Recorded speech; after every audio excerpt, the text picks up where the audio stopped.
congrats to Oklahoma State. Big win. Got everything they want still ahead of them, unlike the Baylor Bears. I mean, God, sorry. I didn't mean to kick you while you were down there. Texas at Iowa State. Wow.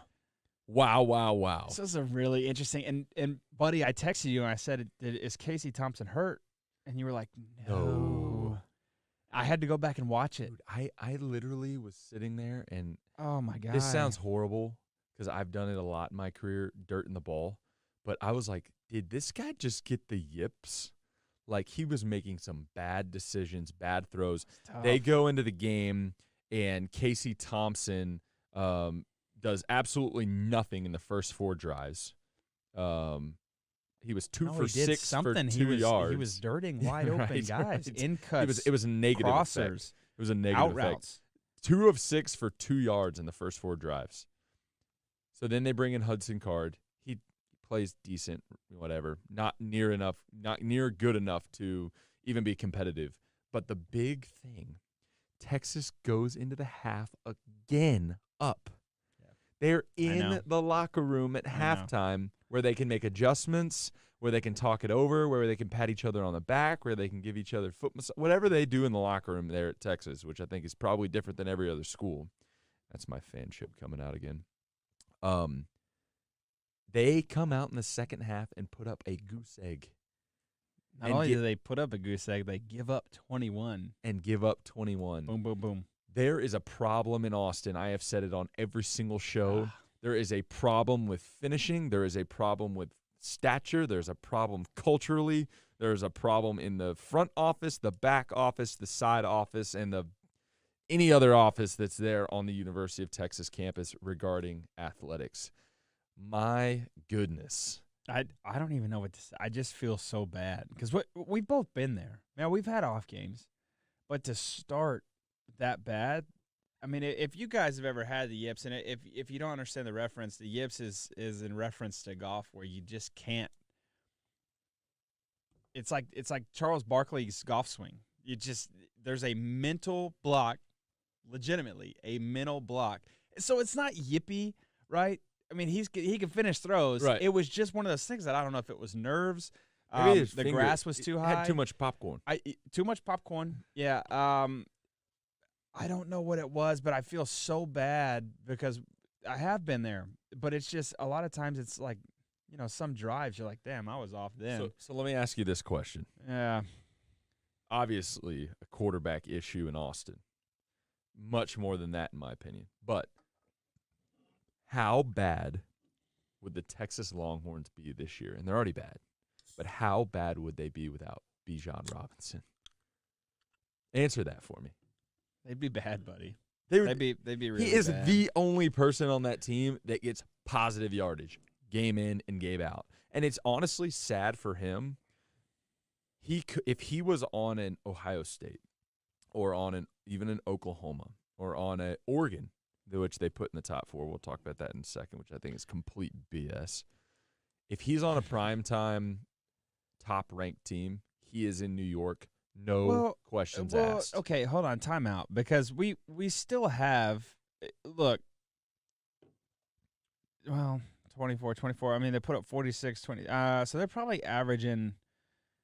I mean, I still think they're averaging probably 27, 31 points, something like that a game. So it's not – they just haven't played a complete game. They haven't played together. So undoubtedly, though, to your question, yes, you take away Bijan, you probably take away – I mean, they're probably scoring 17 to 14 points a game. Correct. I mean, and what we were talking about the first half of the season – putting him in that Heisman list, I was putting him there because of what he is to this team.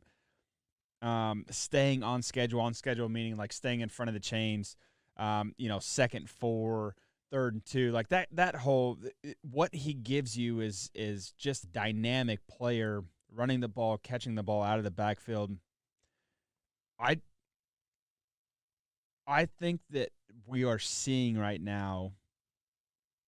And this is not fun to be a fan of Texas. It's not fun to be a player of Texas. But I think when that halftime bell rings, it is like, here we go again.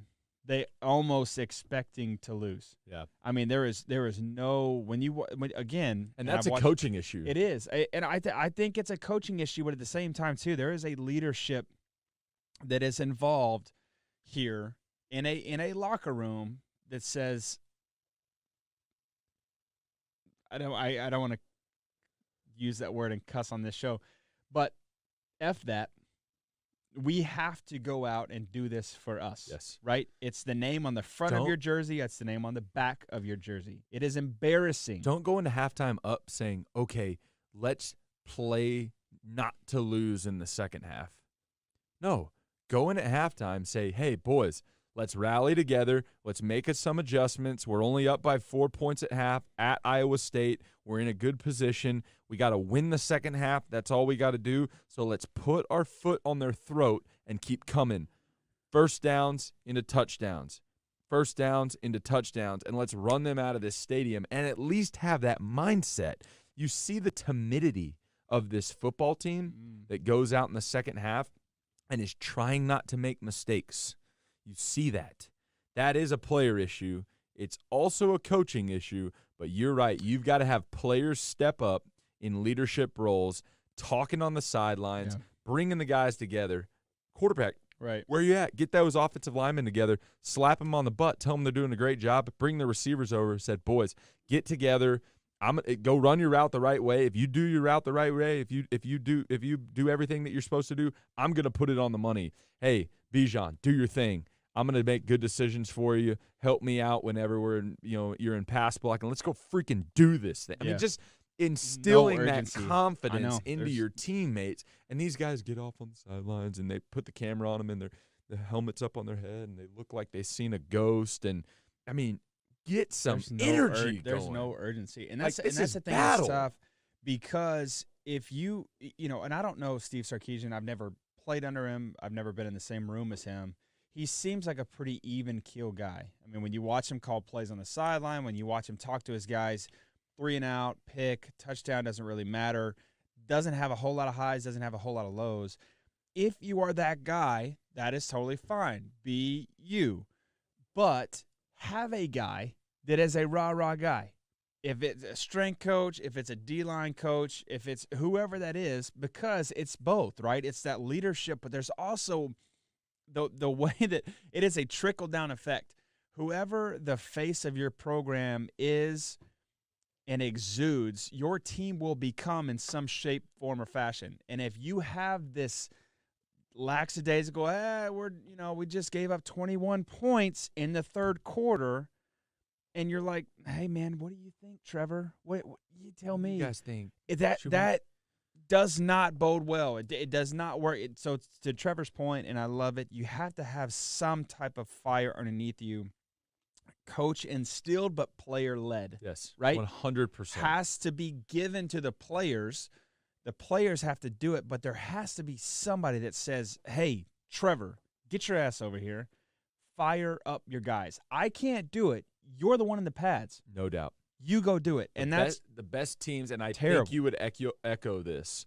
The best teams I ever played on were player led. Yes, 100%. Yeah, we had great coaching, and they held us accountable and all those things. But they were player-led. Bryce, tell me, and because I'd love to share my experience as well. Tell me, were you the rah-rah guy for the Baylor Bears back in 2013, 2014?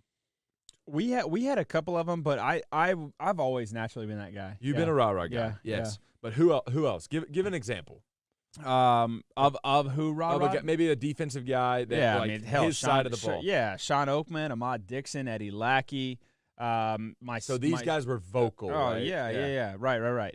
But again, because there was a standard that was given to us by Coach Kaz.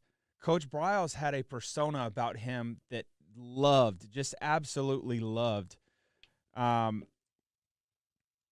beat the crap out of you. But that's what he proved and wanted to do every Saturday, even as a coach. Just felt that it was me versus the world, and that's what he gave to Coach Kaz. Coach Kaz is the one, our strength coach, who's now at SMU, was the one who said and again implemented it, right? He was the one that was like, hey, this is what Coach B wants. This is what Boss dude, Man wants. I remember just, playing against you guys, dude, and y'all's like he come out string a receiver or up on the bleachers, like jumping around. And that started energy, in 2011, 2011 Griff's Heisman year.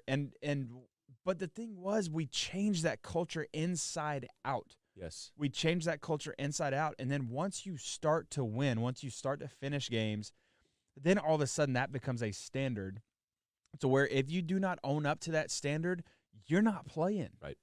Right? And that's what's so crazy about this team is because it's 5-star after 5-star. Those guys can recruit freaking Australia if they wanted to. That name goes East Coast, West Coast, North, South, all over the world.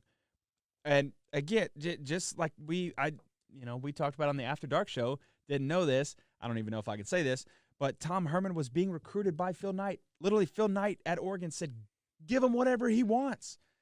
Tom said, man, I just love to go coach UT. Goes down there. That's what UT has. That's what they embody. They embody a winning atmosphere, but they have lost that. So, anyways, my couch quarterback is done. It's over. I think that there needs to be a regrouping of leadership, and it can't come from Sark, and that is okay that it doesn't come from Sark, but somebody has to step up and do that. Agreed.